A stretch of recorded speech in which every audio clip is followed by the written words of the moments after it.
Welcome to the Heal Your Hunger Show, where we get to the heart of why you overeat and how to stop. If you struggle with food and weight like I did, welcome home.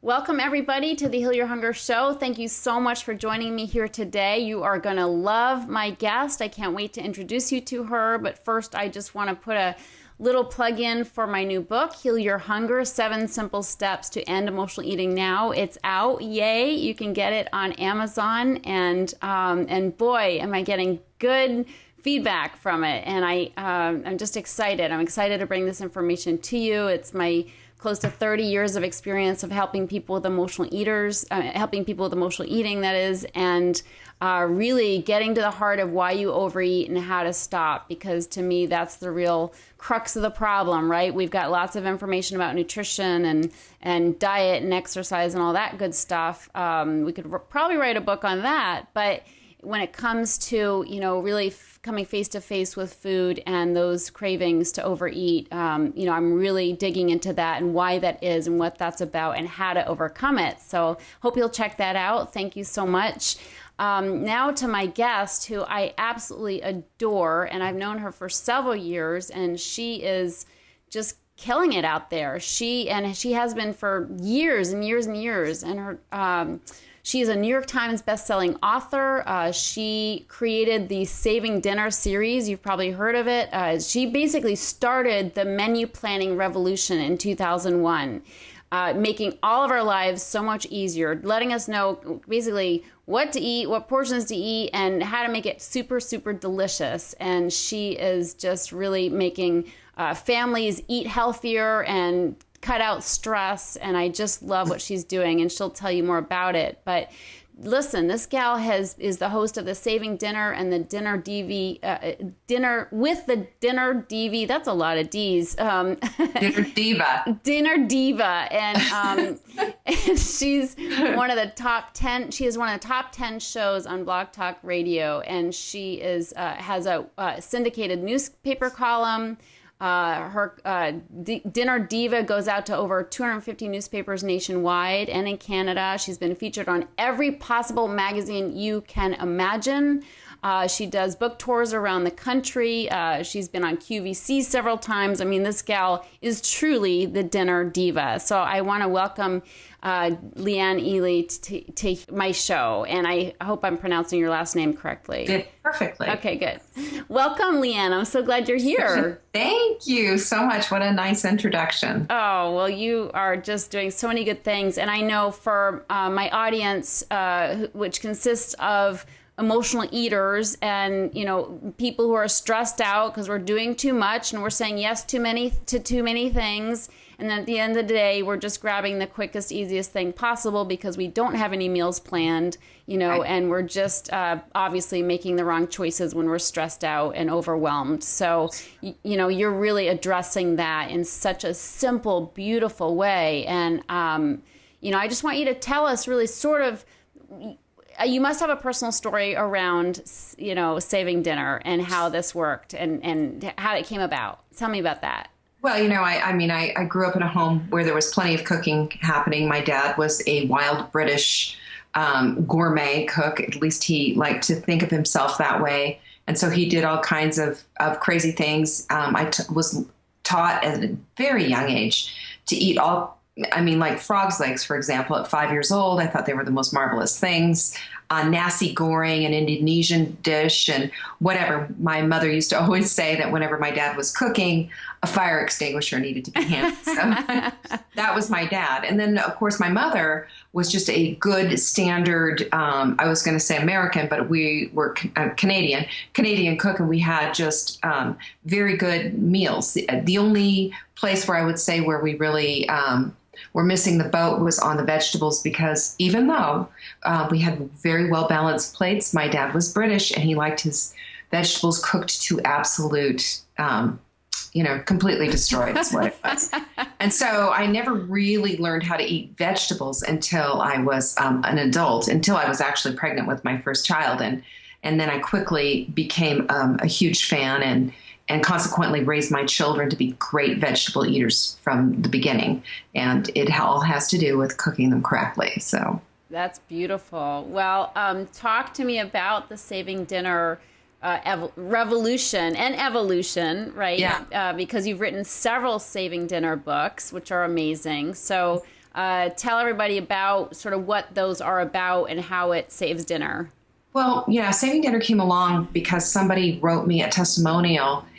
This was when my website wasn't called Saving Dinner, it was called menumailer.net. I couldn't even .com.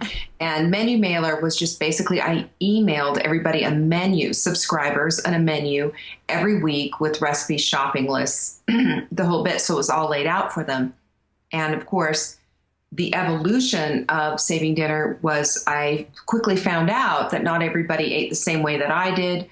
My nutrition knowledge evolved as a lot of us did. You know, instead of recommending whole grains and all of that, I quickly found that when I moved to a much more paleo lifestyle and eating way, that for me anyway, it was much healthier. I lost the weight. I lost the carb addiction that was, you know, plaguing me for years and years. And it also helped my thyroid heal, which I was in full-blown Hashimoto's, and with, you know, my antibodies were sky high, and brought all of this down simply because of eating a certain way. But I'm also very agnostic when it comes to eating styles. The only thing that I will not do, I will not recommend anybody, you know, eat garbage, for example, or any kind of junk food, or any kind of open the bag, add water, and there's your dinner. I will, however, allow people to choose how it is that they do it. And since the whole Menu Mailer thing, it has evolved to be called Dinner Answers, and we actually created a exclusive software, proprietary software called Dinner Answers, where you just go in there and you create your menu based on what it is that you eat personally. So even if you do say ascribe to the paleo lifestyle, but you just can't stand salmon, you can always change out a meal. It corrects the shopping list, sends it to your phone, maybe even your spouse's phone, and then you can go shopping. So I've kind of cleaned things up. So it's very easy. It's simple to do. And honestly, for people who, you know, you were describing emotional eaters and people with weight problems and things like that, and that describes me. I am that person. And I know from having lost, you know, well over 50 pounds, closer to 60, that the way out of that rabbit hole is to be planned, to stay away from that slippery slope, the things that, you know, will tear you down and bring you to your knees, and also to really understand and know yourself and know what your limits are and know what it is that your body is telling you you need.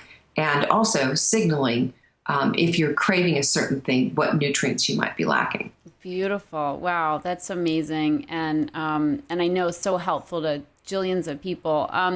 Congrats on your weight loss, by the way. And that was me too. I was 50 pounds overweight. But I want to ask you also about the, you know, the grains thing, the evolution from grains to paleo, and just dig into that a little bit, because I know people, you know, it's true. Like in the 80s and 90s, it was like, oh, whole grains, like just make sure they're, you know, you're not eating white bread or eating wheat bread, you know, or Ezekiel bread or whatever. Sure. And so we're like, I'm healthy, but we do evolve, you know, the knowledge that is out there evolves, and the studies, you know, and the diseases that get cured by diet, right? So well, for me, you know, I have Hashimoto's, which is an autoimmune thyroid disorder.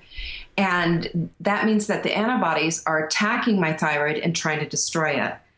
They found that gluten and dairy, especially gluten and dairy molecules like casein from dairy, for example, mimic those antibodies. So your body gets all confused about what's going on, and you're kind of multiplying the problem. Yeah. So if you eliminate those two areas and get rid of the gluten and get rid of the dairy, that stops the antibody action from being quite as intense. It doesn't stop it completely, but it doesn't, you know, triple the force either. But what I found, this is a personal thing for me, it's a personal thing for a lot of people, that carbohydrates, so, you know, we're talking about good carbohydrates here, like, you know, quinoa, for example. Everybody's on the quinoa wagon. Well, take a look at the carbohydrates in that. Yes, it has some high fiber, but the carbohydrate load is still pretty substantial. And while you might get those, get some nutrition out of those grains, and yes, there's some fiber and what have you, the carb load can tip people over onto the other side. And again, it's back to knowing yourself. So back in, the early 2000s, and even before that in the 90s, when I was a freelance nutrition writer online, and I also wrote for magazines and different things like that, I was always recommending low fat, non-fat, whole grain. That was my whole shtick. And I was struggling with my weight the whole time. But I believed, with it, and lots of soy as well, by the way. Of course. But I believed all these things were super helpful, super healthy. And yes, all of those things do have certain nutrients, but not nutrients that you can't pick up. I mean, in other words, calcium and magnesium are not the only, is available in other foods besides milk. Yeah. You can find that in dark leafy greens, for example. You can find it all over the place. And same thing goes with, fiber. The myth of fiber being only available in whole grains, to me, is laughable. When you look at your average piece of whole grain bread, has like maybe 2 or 3 grams of fiber, which is nothing considering we should be getting, as women, 25 grams a day. It's a lot of bread. Yeah. Take a look at an artichoke heart, or take a look at some berries. We're talking 8 grams of fiber for a half a cup of berries, which are going to do your body a whole heck of a lot more good. Right. So I love stuff like that. And I like to, find the place where, well, how do I do this then? And, am I going to be missing nutrients if I eliminate these certain things from my diet? And the answer is no. They're available in other things. Exactly. Yeah, that's beautiful. And I know for me, it was really a issue of addiction because, I'm such a sugar addict that, if I have a little bit, I just crave more. And I would be trying to diet or, lose weight by eating these brown rice, veggie, meal and soy meals, right? Which is be starving within an hour. Yeah. And of course that beats it beats a burger and fries. Sure. But at the same time, I was still setting myself up to have cravings, literal sugar cravings, because the brown rice would, change to sugar in my body so quickly, metabolize as sugar. And so I'd be, you give me rice, I just want more rice. I don't want the veggies. Yeah, rice can be evil. The interesting thing is that, if we understand our body's physiology too, our bodies, basically our brains live off of, glucose, which is sugar. Okay. And anything that we eat turns to glucose, including a steak. But here's the thing. It's the slower, like really slow process, very little glucose, just enough that your brain needs. But it's not like you're overdoing it and you're giving your blood sugar something to go absolutely bonkers over and overdoing it and just, end up with an insulin overload. That's what happens. We're almost like pickles in this insulin's just going, everywhere into our body, nowhere to go. And that's what causes us to have, pancreatic problems leading to diabetes. We know how that works. So we need to understand how each one of these foods operates in our bodies. And we need to also understand that there's 3 things that help your body to become satiated, to become full and healthy, and to help get rid of those cravings. And that's fiber. And we just talked about that for a minute ago. Good fat, like avocados, butter even, olive oil, nuts, things like that. And then also adequate amounts of protein. And that's all based on what your personal genetic code, so to speak, would be. So, for example, some women are fine with just 4 ounces, maybe 5 ounces of protein per meal. For me, 6 ounces is my sweet spot. That's where I get satiated. That's where I can go 4 or 5 hours between meals and no snacking. I don't snack. which is fantastic. And, your body needs that time. It needs that time to assimilate, break things down, and to completely digest and all of that other stuff. And if it's constantly being fed, for some people like me, that just keeps feeding that mechanism of, geez, I want to just keep overeating. And before you know it, I'm eating all these really good foods, but I'm eating every 2 hours. I mean, I subscribed to that a while ago too. Smaller meals every 2 hours. And I was just like, always, I just wanted to eat all the time. Exactly. Gosh, it's like, no, we got to shut this machine down, not amp it up. Yeah, I totally agree. Like just give me an excuse to think about food more, please. So, it's a real, and, I also, one of the things, I have a program called Take Back Your Body, and it's just, it was based on my own revelation of, I have to take my body back. And so reverse engineering everything and figuring out, what worked for me. And, being a woman over 50, it's massively important to understand that a woman who's 30 is going to have different challenges. A woman who's 25 is going to have different challenges. So, we have to look at everything from where you are in life, where you are in, your female hormones. All of this plays into it. And one of the things that I found to be so critically important for all of us, regardless of where we are, is that we have to understand and know our own body. Like I said about protein, you need to know what your sweet spot for protein is. Is it 4 ounces? Is it 6 ounces? Is it 5 ounces? But just be a student of your own body. See where you are. Feel what you're feeling. Keep a food journal, write this stuff down, and all of a sudden a pattern emerges. And then you can find just the right thing that you need for your body in order to, overcome these challenges. Amen. So I really like that. And I call it being your own nutritional guru. So for example, you and I, rice, slippery slope. Yes, sister. Yes, amen. For some people though, having just that little bit of rice, like maybe a quarter cup or something mixed in with some, cauliflower or whatever, that is going to really help them not feel deprived. And it's not going to be a slippery slope. It's just going to take care of business.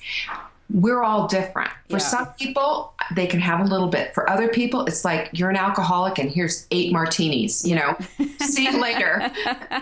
So know yourself. Totally. That's Hippocrates said that in Physician Know Thyself. Yeah. There's a reason why. It's because everyone is different. Amen. I love it. It's so true. And I think people are emotional eaters or people who struggle with food and weight get into like, tell me what to eat, right. like tell me what to eat, or they listen to the show, oh, they don't eat rice, oh, I shouldn't eat rice. And it's really true that, the buck stops here within us, and it's like we gather information, we hear different people's experiences, we get to know ourselves, and it's a lot of trial and error. And I really, I have a problem with people who are, handing out diets to people or food plans to people that are like just one certain thing. Yeah.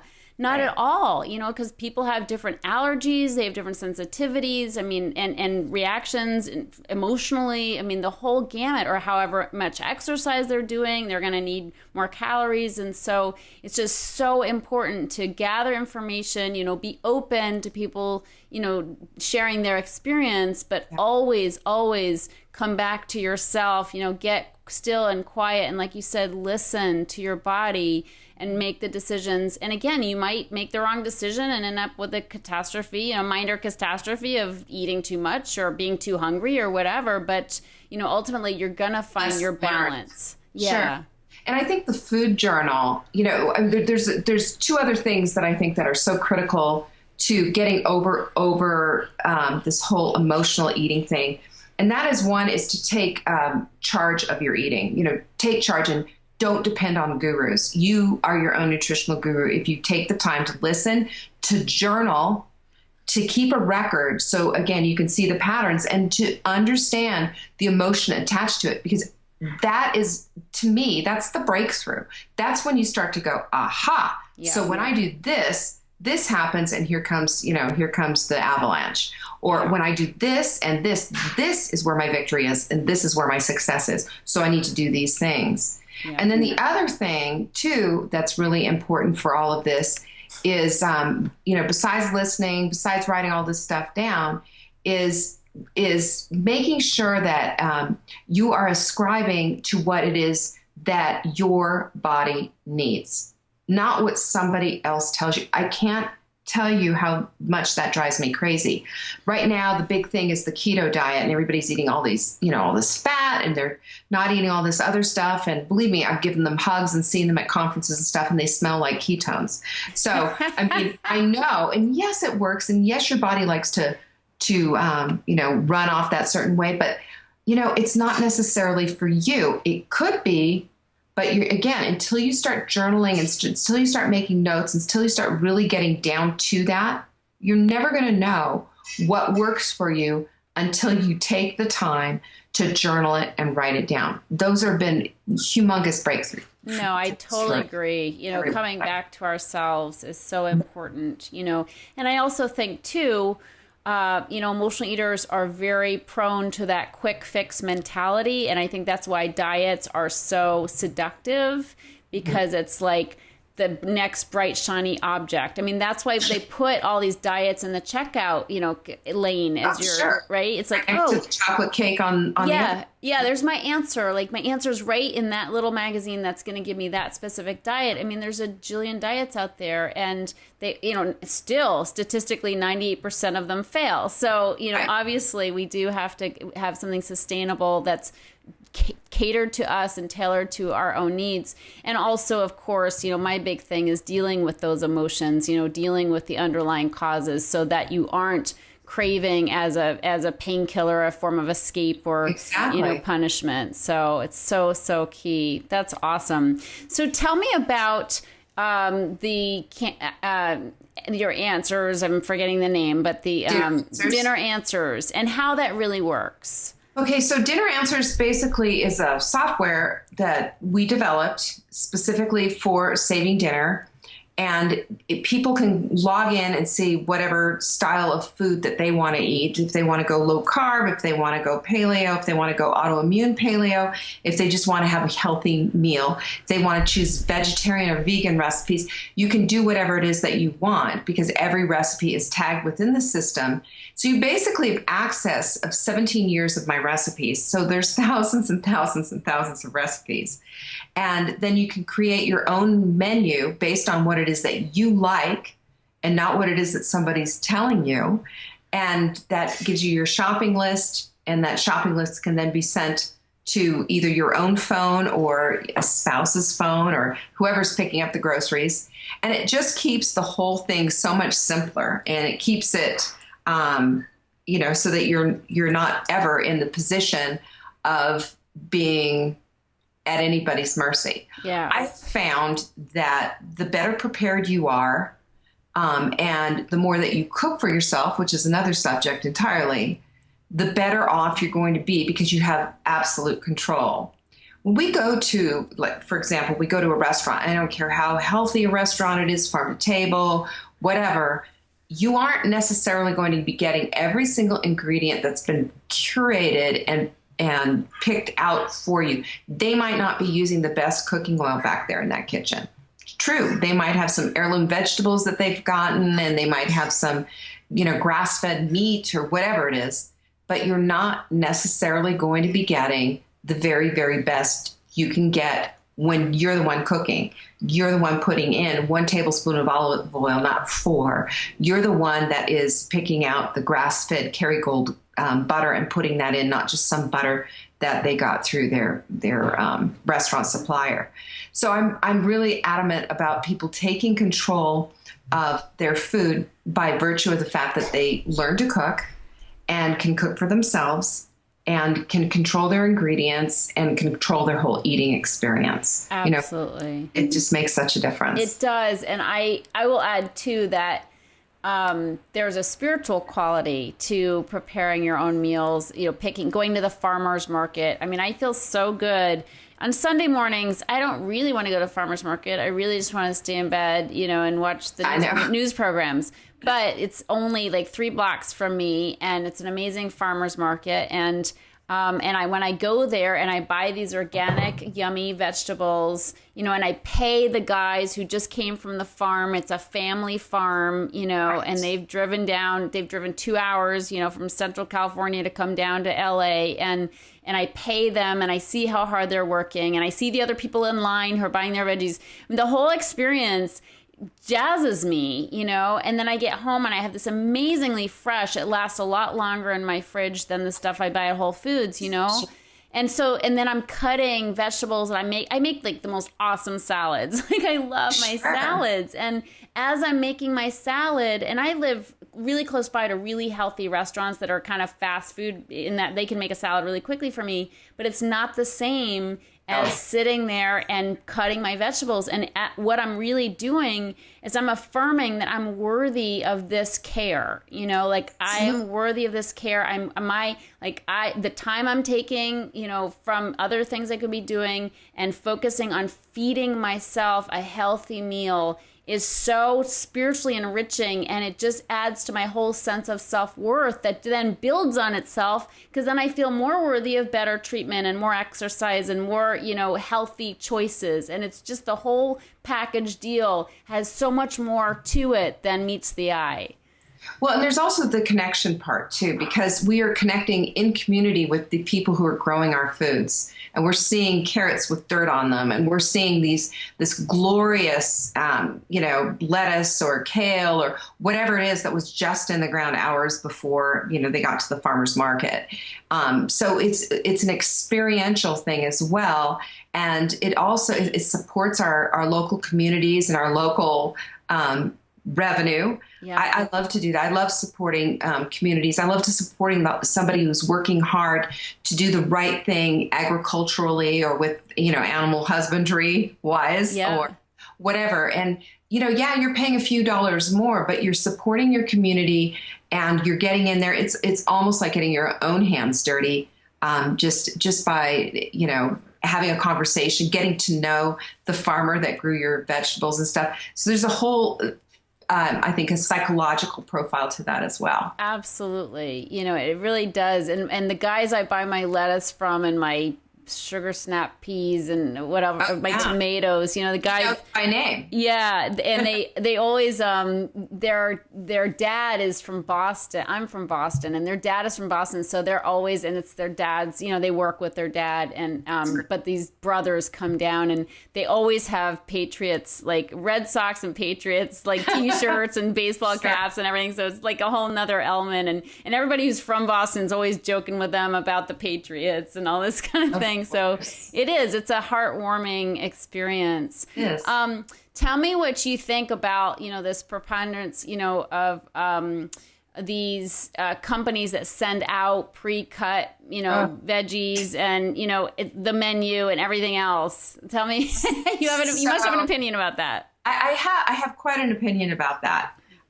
For a while there, I was, it's cut into my business, I'm not going to lie. And, as a matter of fact, I've had people who emailed me and said, what company would you recommend? I've been using your menus for years, but this looks really good. And they give, 3 days worth of free whatever and all of that. But, I am at heart a green, tree-hugging, recyclable, trying to do my best for my community. I mean, it's one of the reasons why I like to buy locally, while I eat organically, why I eat pasture-raised food and what have you. And when you see the waste that comes from something like this, and I will say it's good in a pinch. But again, I would question some of the oils that they're using. I would question some of, are the spices organic? Are they fresh and all of that? It's just, again, you're not sourcing your own food. You're depending on somebody else to get it for you.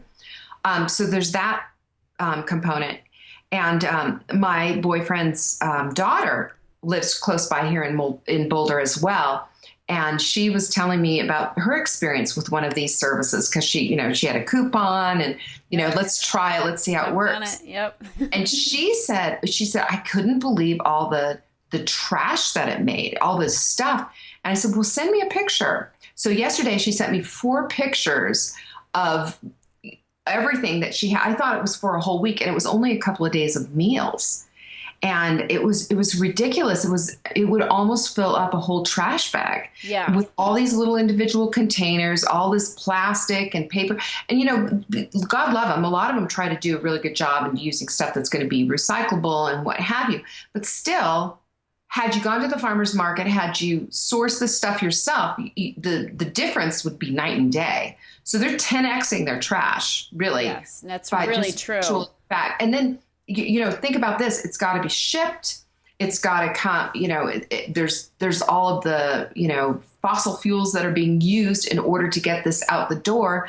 And I just think to myself, and I hope this doesn't sound arrogant or judgmental, but it's just like, really, we can't even get off our butts to go to the grocery store. Yeah. We have to have somebody chop our food for us too. Now have we gotten to this place?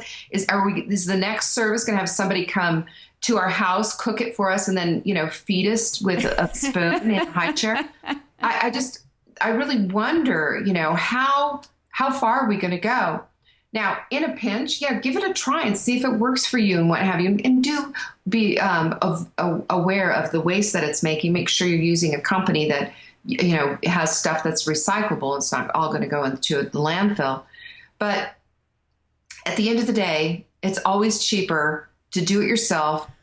You're missing out on the connection, the community, the picking your own food out. To me, going to the farmers market's like going to Disneyland. That's the equivalent. I mean, it's just like, here I am surrounded by all these like-minded people with all this beautiful food that's all begging me to come home with me. So, and I'm thinking, oh, I could do this with that. I could do this with that. And, oh, here's the farmer with, you know, the duck eggs that I want to have. And, you know, it's just such a different lifestyle. Yeah. And I think that's what we're talking about, is that, you know, we're ascribing to a certain type of a lifestyle where we're going sort of full circle and bringing food back into the equation. So that's not a scary thing anymore. It's actually a joyful thing.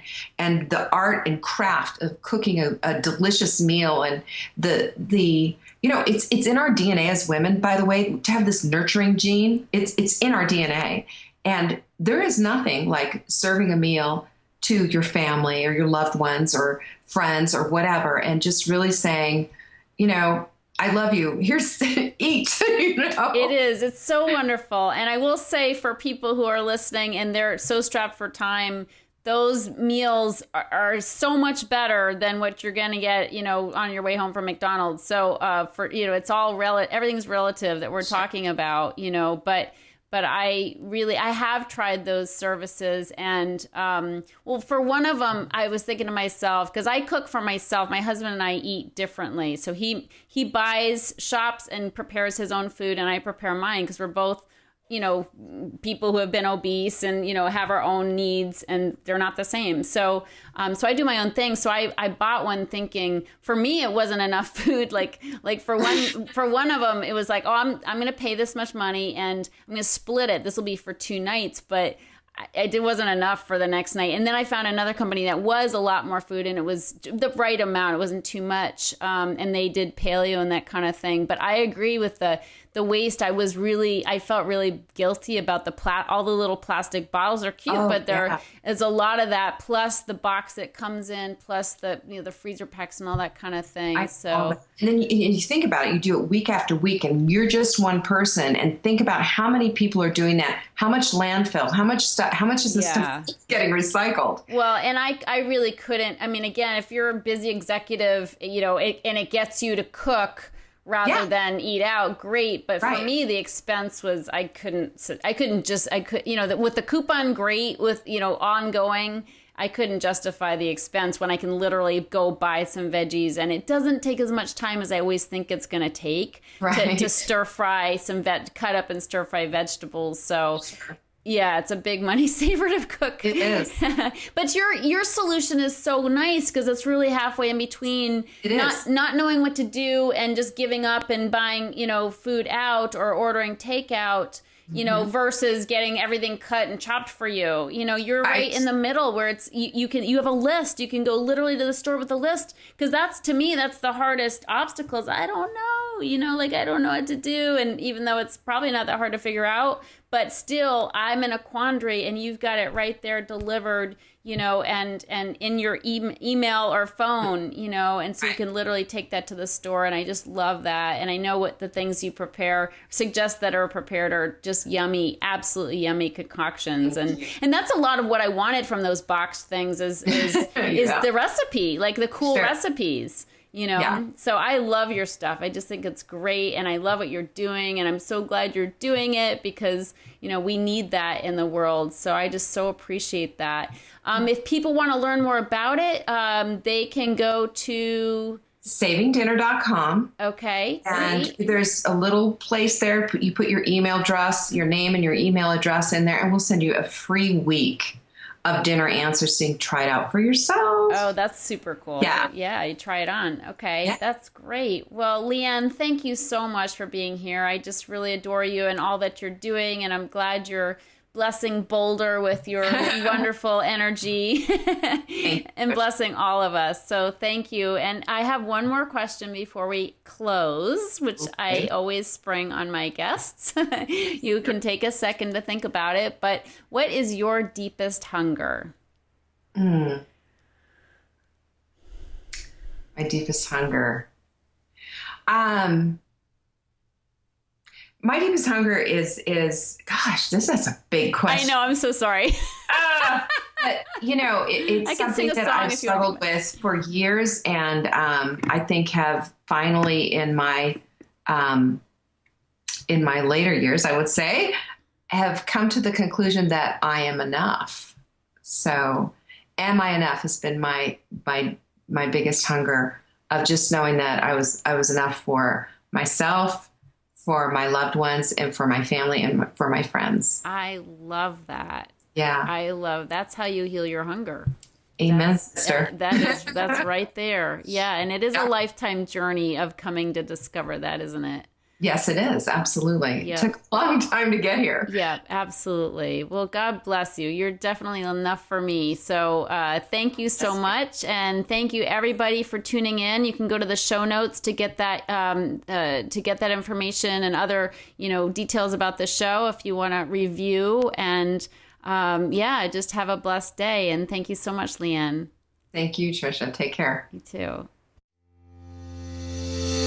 If you enjoyed this show and want to get free support, insider health info, exclusive invites to events, and more, visit healyourhunger.com.